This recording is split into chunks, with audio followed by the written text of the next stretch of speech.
Now I've already covered this over on the YouTubes, right? But I'm going to give a little recap. So last month was Boost month, right? So all of September was Boost stuff. That includes indoors, which is where these come in, right? The Boost slides. So I do spend a lot of time inside, so I got to have something for that too, right? So there's that. But on the outside of things, that's where these come in. This is an Ultra Boost Uncaged, right? Some of you might remember it. So short distance, walking distance errands and whatnot, that's where these come in. If you didn't get a good look, it's fine. You'll get another look in a second. For concerts, right, I do a fair amount of that, so that's where these come in. Retro PP9, Ultra Boost 2.0, right? I like to be comfortable when I'm out there rocking and rolling and such. And so, like I said, Ultra Boost month, or Boost month I should say, started on a Thursday, so I figured I'll go back to the back of the vault, pull these out right here. This was my first Ultra Boost Uncaged, first favorite Boost shoe actually. And then after that, on Friday, rounded things off with something a little more colorful, the Aniki Runner. See? Aniki. So on to week number 2, right? That's where these start off. So this is the Ultra Boost DNA and that Lego sort of thing going on, right? Definitely not my favorite Boost experience because of the whole construction and whatnot here. It's a whole thing, right? But they get a pass on account of this whole Lego thing, which looks pretty cool, and them being in the right colors, right? So there is that piece of it. Now, past that, moving along, we had this right here, Ultra Boost 20. Also not one of my favorite things. And this one, I wore these to the beach like 2 years ago and they still have sand in them. I do not like beaches. Unrelated, but you know, I'm already talking, so I just talk about other stuff once in a while.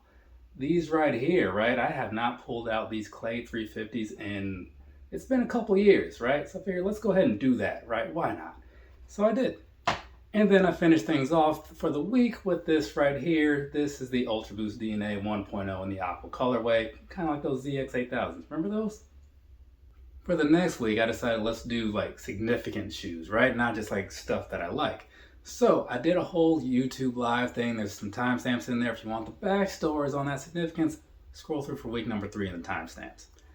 Ultra Boost 19 Ice Mint colorway. Very cool. Basically let me know the YouTube thing might actually work out kind of okay, right?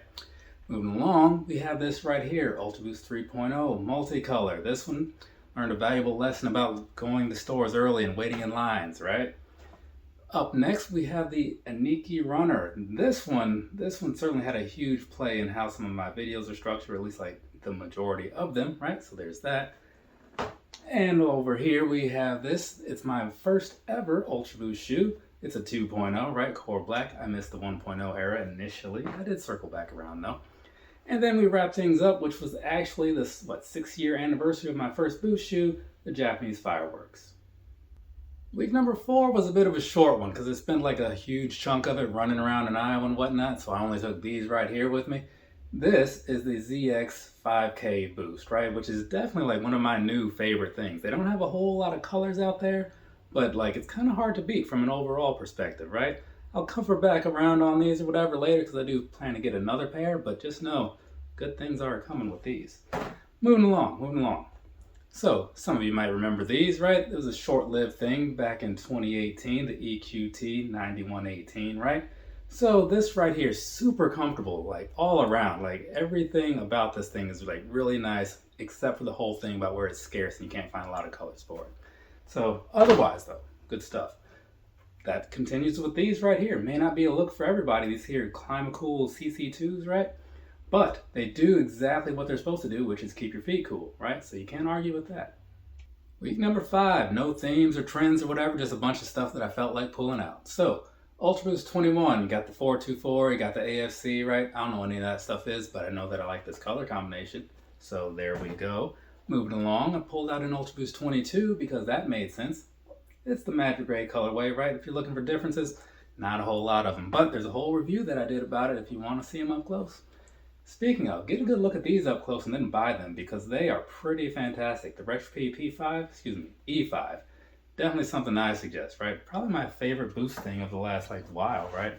Well, it's up there. It's like number 2 or 3. These, I do not like NMDs, but this NMD, the XR1 PK, this is the one to buy, right? They don't make them anymore, but you know, if you were around back in like 2017 or something, yeah, that was something to do. And this right here, definitely like the most comfortable version of a 350 and also probably the least appealing visually.